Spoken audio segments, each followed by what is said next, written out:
Varios querían confesar con él sus pecados, y Jesús se apartaba de ellos a solas. Ellos se hincaban, llorando y confesando sus culpas. Entre los paganos había algunos que habían cometido asesinatos y robos en su viaje. Algunos los dejaba Jesús yaciendo allí y pasaba a otros, y luego volvía a aquellos y les decía: levántate, tus pecados te son perdonados.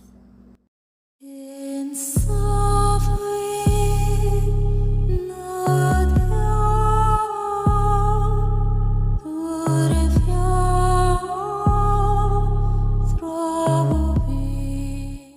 Ana Catalina Emery, Visiones y Revelaciones Completas, cuarta parte.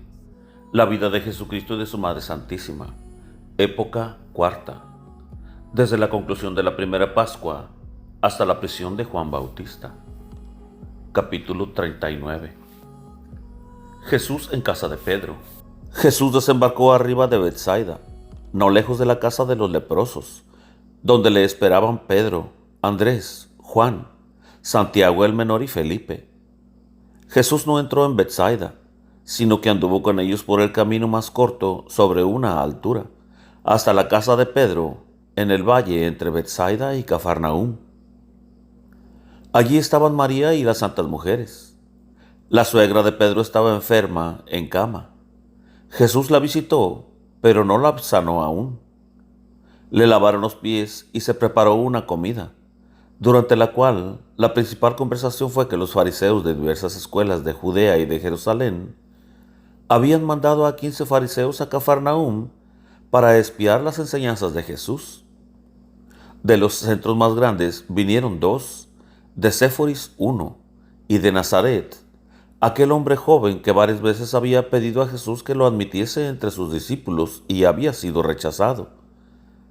Había sido nombrado escriba por esa comisión y hacía poco había contraído matrimonio. Jesús dijo a los discípulos: ¿veis por quién me habéis rogado? Viene a espiarme y pide ser mi discípulo. Este joven había querido ser discípulo por vanidad y adquirir fama, y como no fue recibido, se había unido a los enemigos de Jesús. Estos fariseos debían permanecer largo tiempo en Cafarnaúm. De los llegados a Cafarnaúm, uno debía volver para referir y el otro permanecer para espiar a Jesús. Habían celebrado una reunión y tenían delante de sí al centurión Zorobabel, al padre y al hijo, preguntándoles sobre su curación y la enseñanza que habían oído. No podían negar la curación ni rechazar su enseñanza, pero no se mostraron satisfechos del modo como había sucedido.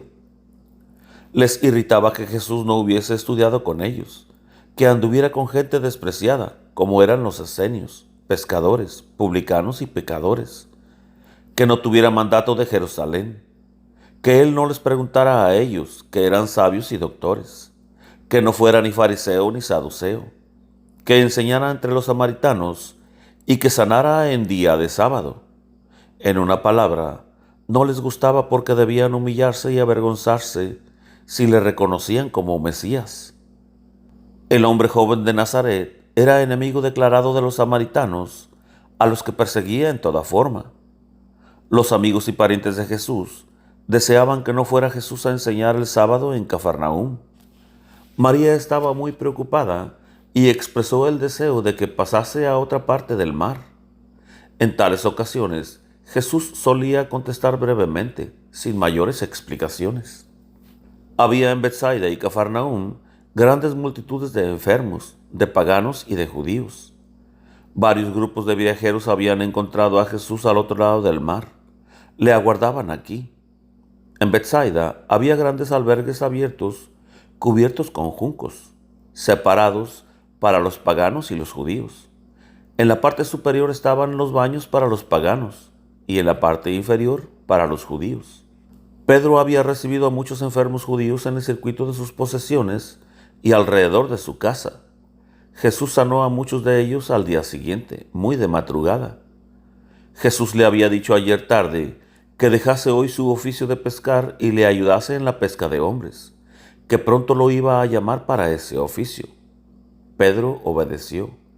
pero se encontraba en una angustia. A él siempre le pareció que la vida con Jesús era para él demasiado elevada, que no podría comprenderlo. Pedro creía, veía los milagros, daba todo lo que podía de buena gana, hacía todo con voluntad, pero siempre pensaba que él no era para tanto, que no servía para eso, que era demasiado simple, que no era digno, y a todo esto se mezclaba un secreto temor por su propio oficio y su negocio. También le era muy duro cuando se burlaban de él, de que siendo un simple pescador, alternaba con un profeta. Andaba como en pos de él y permitía que en su casa hubiese esa turba de gente que iba y venía, descuidando sus intereses. Todo esto batallaba dentro de Pedro. Él no era tan ardiente como Andrés y los demás, aunque lleno de fe y de amor a Jesús, pero era corto, humilde y acostumbrado a su trabajo, y se mantenía sencillo en su humilde ocupación. Jesús caminó con Pedro desde la casa a través de la ladera del monte hasta el extremo norte de Betsaida. Todo este camino estaba lleno de enfermos, paganos y judíos, aunque separados y los leprosos puestos a distancia. Había allí ciegos, baldados, mudos, sordos, quebrados y judíos hidrópicos. Las curaciones se hacían con gran orden y con cierta solemnidad.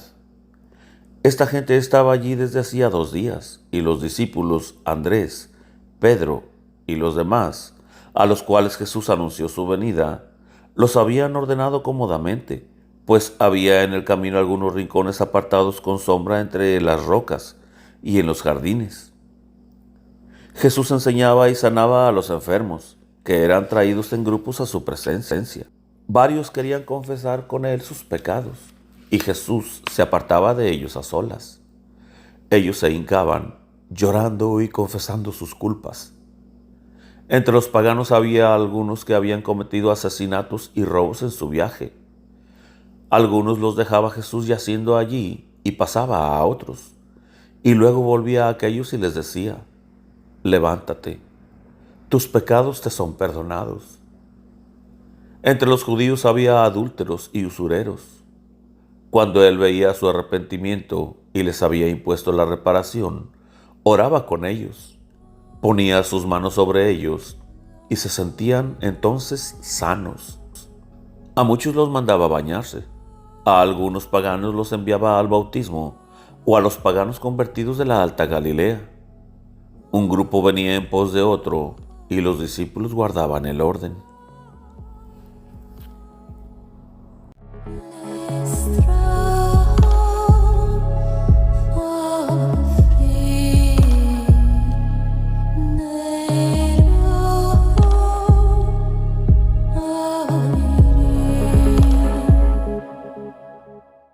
¡40! Cura en Betsaida a muchos enfermos. Jesús pasó a través de Betsaida, que estaba llena de gentes como en gran romería, y sanó a muchos enfermos en los albergues y en las mismas calles. En la casa de Andrés le habían preparado una refección. Aquí había también niños, la hijastra de Pedro de unos 10 años, con otras niñas de su edad, y otras 2 niñas de 10 y de 8 años, respectivamente, y un hijito de Andrés, vestido con túnica amarilla y cinturón. Con ellas había algunas mujeres de edad. Estaban bajo el techo de la casa y hablaban del profeta. Corrían, iban y volvían, mirando si estaba cerca el profeta. Estaban allí para verlo, porque ordinariamente los niños eran apartados en estas ocasiones. Jesús los miró al pasar y los bendijo. Después he visto a Jesús volver a casa de Pedro y sanar a muchos enfermos. Creo que eran más de 100 las personas que sanó hoy, perdonándoles sus pecados y diciéndoles lo que debían hacer en lo sucesivo. He visto aquí que sanaba de diversos modos a los enfermos. Lo hacía así para enseñar a los apóstoles cómo debían hacerlo después ellos, y para la iglesia de todos los tiempos. En su modo de obrar y andar, era como un hombre en la forma y en la figura. Nada había en estas curaciones de teatral o de espectacular. En todas las curaciones había siempre un pasaje gradual de la enfermedad y del pecado a la salud y al perdón.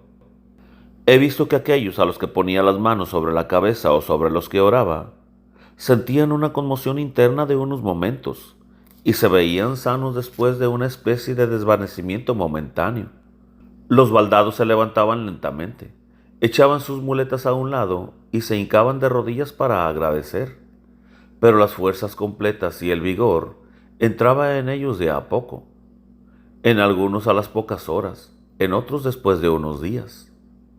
He visto a hidrópicos que apenas podían llegar a él y a otros que eran llevados, les ponía las manos sobre la cabeza y en la región del estómago. Podían andar sanos después de su palabra, pero el agua se les iba luego poco a poco en sudor o en otra forma. Esos leprosos perdían, ante su palabra, las costras enfermas, pero quedaban manchas encarnadas que desaparecían después de algún tiempo. Los que sanaban de la ceguera, mudez o de los oídos sentían al principio una sensación desacostumbrada por no haber usado esos sentidos. He visto a hidrópicos que se sentían sanos, pero que conservaban algún tiempo la hinchazón, que se les iba luego lentamente. Los que tenían convulsiones sanaban enseguida. Los que tenían fiebre la perdían también de golpe, pero en general no se sentían de repente sanos, frescos y fuertes, sino que mejoraban como una planta reseca con el agua de la lluvia. Los endemoniados caían frecuentemente en desmayo breve y luego se levantaban libres, pero con la mirada cansada e intranquila. Todo procedía con orden y quietud, y solo los incrédulos y los enemigos de Jesús podían encontrar en sus milagros algo que los atemorizaba. Los paganos que habían venido hasta aquí eran generalmente gentes que habían estado en el bautismo o predicación de Juan. Procedían de la Alta Galilea, donde los paganos habían ya oído a Jesús y visto sus milagros, y deseaban ser ellos instruidos y convertirse. Algunos tenían el bautismo de Juan, otros no lo tenían. Jesús no le mandaba a nadie la circuncisión. Enseñaba, cuando se le preguntaba, de la circuncisión, de los afectos del corazón y de los sentidos, y cómo debían portarse en adelante.